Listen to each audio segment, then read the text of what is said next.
In this presentation, we're going to focus on compassion. And in the first part of this presentation, we're going to discuss the inner critic. This is an internal voice that sends critical messages and prevents ourselves from being self-compassionate. And then we move on to the topic of self-compassion. So what is self-compassion and what is the link with mindfulness here? And finally, we will address the importance of cultivating self-compassion. Why should we become more self-compassionate? And what are the effects of being more self-compassionate? So let's start with the first part, the inner critic. All right, before we continue, I think it's nice to start with a small exercise. So what I would like you to do is to imagine yourself in a situation in which you were disappointed in yourself. For instance, because you made a mistake, you failed to reach an important goal, or because you messed up something, or whatever it is, it doesn't matter. Just a situation in which you were disappointed in yourself. And once you got this situation in mind, I want to ask you a few questions about the situation. What were the words you spoke to yourself back then? What kinds of words were you using? What was the tone of the inner voice? How would you describe the way you talk to yourself? And finally, how did it make you feel? How did you feel because of the way you were talking to yourself? Well, if you're like most people that do this exercise, you will find that the words you used are, well, most of all, accusatory, making all kinds of accusations, reproachful, and also attacking. It's that we're very aware of the fact that we did something wrong. We're attacking ourselves, and this is reflected by the words we use. If we analyze the tone of voice, we often see that it is hard, angry, and disappointed. And the feelings we experience as a result of this voice are most likely to be feelings of failure, shame, guilt, inferiority, and fear. So these are very typical feelings that emerge as a result of, the way we speak to ourselves when we mess up. The internal critic that we experience is, often reflected by sentences like, "What is wrong with me? How could I let this happen? Why me? There's nothing I can do right. If I continue like this, I will inevitably fail. I'm a fool." And the examples that I've shown here are all personal examples. These are all things that play in my mind when I do something wrong, or when I'm failing, or whatever. These are like typical examples of self-critical thoughts that I have. But these are all in my mind, in my head. Nobody else hears them. But we also have the same process in a more social setting. So when other people around us, we may do the very same thing, saying the critical thoughts out loud. And then it's something like, for instance, like, "I look like a fat cow in this dress." This is what a woman might say when she's, shopping with her friends. "I'm hopelessly inept with computers," or "I have the worst sense of direction of anyone I know." "I think the worst cook on this planet." Or this one, "I wonder how many times I've made this mistake before." When we look at these statements, that we say out loud, it is as if we're saying, I'm going to beat you to the punch and criticize myself before you can.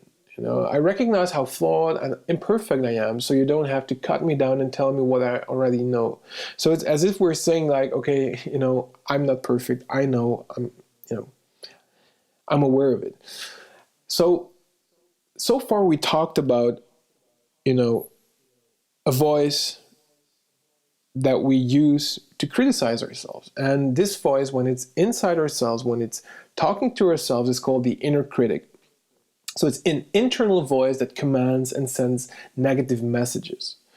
And when we analyze the type of messages, research shows that there are like 3 types of messages that the inner critic uses. The first one is an imperative "you should."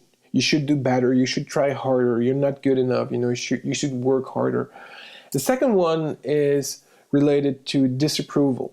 The second message is about disapproving thoughts, feelings, and behavior. For instance, like you shouldn't feel this way, it's weak. You shouldn't behave this way. People may think that you're this or that. And the final one is about predictions. So negative predictions about the future. If you continue like this, you will end up like a failure. Or if you continue like this, nobody will love you anymore, whatever it is. Those are the most typical categories that we find are there in the inner critic. So what are the consequences of having such a strong negative internal voice? Well, first of all, let's focus on the intrapersonal consequences. And these are the consequences for the individual himself. And what we find in research is that a strong inner critic is, highly related to the etiology and preservation of different types of psychopathology. So stated differently, many types of serious problems that people have are characterized by a very strong negative inner voice, such as problems like depression, social anxiety, drug addiction, but also eating disorders. All these, and these are just a few examples, all these problems are characterized by, a very strong negative inner voice, a strong inner critic. Personally, I've done quite some research with people with eating disorders, and here you see that the inner critic is mostly related to, things related to appearance, food. I don't look good, I'm fat, I'm ugly. Compared to other people, I'm not worthy because I look this way. Or good food is perceived as, like high caloric food is bad, low caloric food is good. So if you eat high caloric food, you're a failure. So many of the thoughts that people experience and the tone of voice and the words that the inner critic uses is also dependent on the problems that people experience, of course. People in the field of depression may have different kinds of inner criticism compared to people in the field of eating disorders. All right, but these are all interpersonal consequences. Let's focus on consequences that go beyond the individual. So what we see in research is that people who have a very high level of self-criticism, in general, they have less friends and are less satisfied with social support. They also use more negative communication after a stressful event. And they report lower levels of trust and share a low amount of personal information. And these are just a few examples, of consequences of the inner critic. In any case, I think it's valuable to remember that the inner critic has serious consequences for well-being. So when we focus on the possible cause, how come we all have, or most of us have a very strong negative voice inside our head? Well, a possible cause has to do with, being raised by our parents. We find in research that children with parents who are highly critical and are focused on control and performance will also be very self-critical when they grow up and become adults. And what you often see also in research is that the self-critical voice in our head often mimics the tone of voice or even like the sound of the voice of one of the parents. So there are like strong clues that suggest that part of the self-criticism that we experience is learned through behavior and through modeling of our parents and other, caregivers or relevant people in our social environment when we grow up. So this is a possible cause. Now let's focus on self-compassion. So far we discussed, we could say a very low level of self-compassion. The voice that is very critical and negative is often not very compassionate. So let's focus first on what compassion is. Well, compassion is defined as the sensitivity to the experience of suffering, coupled with a deep desire to alleviate that suffering. So this means that in order to be compassionate, we have to open our eyes for the suffering of other people. And at the same time, we feel a strong desire or need to alleviate that suffering. We wish the best for other people, and we wish that they don't suffer.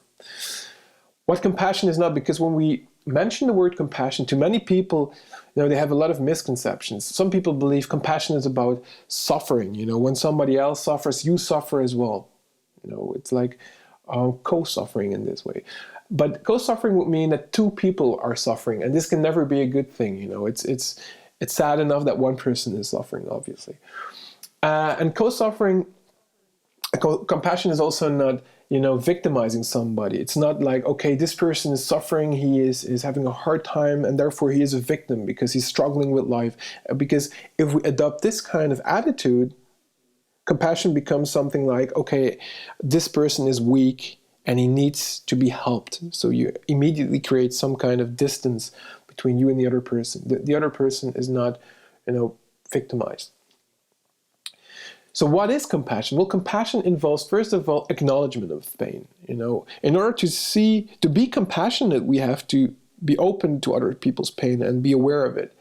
And also, of course, to be able to relate to pain, we have to understand our own pain. And I think this is the good news about suffering, is that it allows you to connect to other people's suffering as well. If we would have never suffered in life, it would mean that we could never know and feel what other people would feel. The very fact that we often have suffered from a similar or maybe even the same pain causes us to connect to other people because we feel sorry for them. So it's a matter of empathy, being able to reflect on the behavior and the thoughts of the other people and consider their point of view. It's also acceptance. Compassion is accepting the person who suffers rather than wanting him to change or doing things different. It's about accepting this person as he is with his problem. And of course, there is a strong wish that the suffering may decrease. This is, I think, one of the most characteristic things of compassion. There is a desire, a wish that the suffering may decrease. What is self-compassion then? Well, basically, self-compassion is compassion directed towards the self. So previously, we discussed what compassion is. Self-compassion is the very same thing, but then directed towards the self. So a definition of self-compassion could be, as I said, compassion directed inward, relating to ourselves as the object of care and concern when faced with the experience of suffering. So in the same way we wish that other people are free from pain and suffering, and we wish them the best, in the same way we do this to ourselves. We have the same wish, and we take care in the same way we would take care of somebody else who is suffering. And as easy as this may sound, from my own experience, I know that many people, find it extremely difficult, including myself. So what self-compassion is not is something I think we should address before we continue, expanding on self-compassion, because there are a lot of misconceptions here. Well, first of all, self-compassion has nothing to do with self-pity. Self-pity means that we, end up in a story like, oh my God, this is happening to me, poor me, and we feel like everybody else is doing a better job, and we feel isolated from all the rest, and we end up in some kind of emotional tunnel vision, becoming identified with a victim role. Self-compassion has nothing to do with this, as we will see later. Self-compassion is, I think, and a beautiful way to demonstrate this is when we hurt ourselves, when we do something that causes pain, emotional pain, physical pain, whatever it is, we take care of ourselves. So when we, to use an analogy here, when we, hit with a hammer and on our hand, on a finger, and we experience a lot of pain, what we normally do here is we just, we take care of the wound. And in the same way, as if we would take care of our physical wounds, self-compassion can be compared to taking care of emotional wounds. Just, rather than, what we often do, just hitting once more because we criticize ourselves, hitting once more on the painful spot with the hammer, we take care of it. We let go of the hammer, and our first priority is to take care of the damaged hand. And I think this is also what self-criticism often is. We first experience the pain of messing up, of not succeeding, and on top of that, we make it even worse by stressing the fact how miserable we are and having a very strong inner criticism.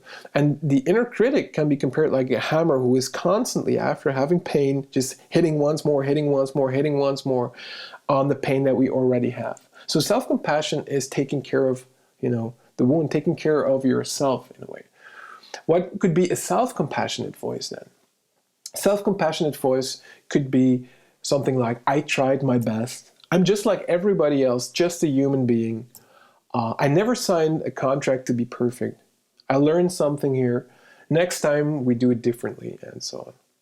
So if you compare these sentences to the ones we associated with the inner critic, I think it becomes very obvious that there is a huge difference in tone of voice and character, in intention here. So self-compassion, as it also becomes evident from these examples here, is characterized by an intention to take care of oneself. So self-compassion has three key components. The first one is self-kindness as opposed to self-judgment. Being kind to yourself rather than judging yourself for being imperfect. The second one is called common humanity, which means that rather than feeling isolated and feeling as if it was only you that this could happen to, common humanity is the realization that all human beings now and then suffer, all human beings make mistakes. It's part of the human condition. And finally, there is, here we go, mindfulness. And mindfulness is opposed to over-identification with problems. So rather than, becoming absorbed by the problems that you have and so on, it's also about stepping back and, of course, becoming aware, in the first case, of the very fact that you're suffering. Mindfulness is awareness. We cannot cultivate self-compassion if we're unaware of our own suffering. So mindfulness is also a very important ingredient here. So let's analyze these in more detail. Let's start with kindness.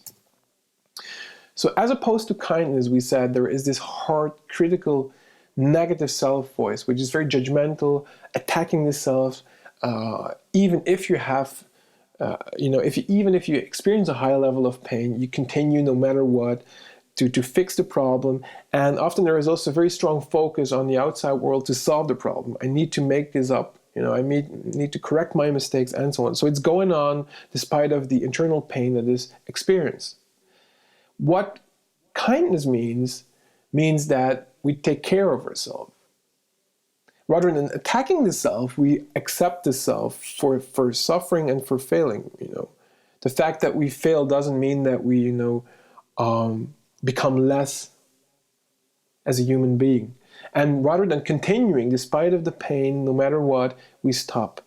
And the first and primary focus becomes to heal the self. So rather than continuing, we stop and we take care of the self. So this is a kind attitude that is actually cultivated in self-compassion. The second one, common humanity. What often happens if we fail and make mistakes is that we experience a strong sense of isolation. We feel as if this only could happen to us. And sometimes our mind tells us all of the rest, all the other people are having a normal life, a normal happy life, and you're here, being miserable. So we feel isolated from the rest. What common humanity means is connection. It's rather than feeling as if this could only happen to you, it is becoming aware and experiencing that everybody feels and makes mistakes now and then. And rather than feeling isolated from all the people that are successful or having a normal life, you feel connected to other people through the suffering here. So it's being aware of that everybody suffers and everybody makes mistakes. And through this awareness, we experience connection because we sense on a deeper level we are all human beings. It's part of the human condition. So this is what we refer to as common humanity. And finally, we have, of course, mindfulness. Mindfulness is all about awareness. And when we mess up, what we often do is we're not even aware of it. And we don't take any pause, and we end up in all kinds of stories, all kinds of self-created stories about what this means and why we did so, and how stupid we are that we could do so, and so on. And we end up in a lot of judgment and punishment. And mindfulness means, of course, stopping in the first place, taking a step back. Maybe you remember from the second session, taking a pause and starting to observe thoughts rather than believing them and making them worse. Just what's going on in my mind? What kind of negative thoughts do I have? And also becoming aware of the tendency of the mind to judge and to punish. Nothing more, it's just to observe. And by observing, of course, we decrease the impact of the negative voice. So these are the 3 key ingredients. Now, in this final chapter, I want to focus on the importance of self-compassion. So why should we focus on cultivating self-compassion? Well, first of all, research shows that there are a lot of personal benefits, what we call interpersonal effects that apply to the individual himself. So we see that people who score higher on self-compassion also report lower levels of anxiety and depression. They also show less rumination and thought suppression, and have better insight in feelings and coping with negative feelings compared to people who score low on self-compassion. And these are just a few results. Over the years, there have been a lot of studies on self-compassion, and the goal is here just to show you that research has been devoting attention to self-compassion and has shown that there are a lot of positive benefits here. What are interpersonal effects? So effects that extend beyond the individual. We see that people who are more self-compassionate, they're more emotionally connected to other people. They're more accepting and also autonomy supporting. They're more satisfied with their relationships, and they have less need to project fault onto partners via angry accusations. So these are, again, just a few examples, but they show that, interestingly, becoming more kind towards oneself, which we could say is a process that is predominantly taking place inside ourselves, has consequences outside ourselves. Some people, when they hear the word self-compassion, they say, I need a very strong critical voice, I fear that when I start to cultivate self-compassion, I will not be motivated anymore to address my personal weaknesses, and I become lazy, basically. Well, research has shown that self-compassion has nothing to do with becoming lazy or not becoming motivated. In fact, research has shown that people who are more self-compassionate show greater personal initiative to make needed changes in one's life. So in other words, when people become more self-compassionate, they're actually more likely to correct mistakes and make changes that are needed. And I think it also makes sense. I think I'm not sure about you, but when I personally experience a high level of self-criticism, I'm not feeling very, very energized or something. I feel like I'm being hurt, and because I'm being hurt, I feel small. I don't feel good about myself. And in this state, I'm not really motivated or confident about myself. What we also see is that people who are more self-compassionate, they show more internal reasons for motivation, not social approval.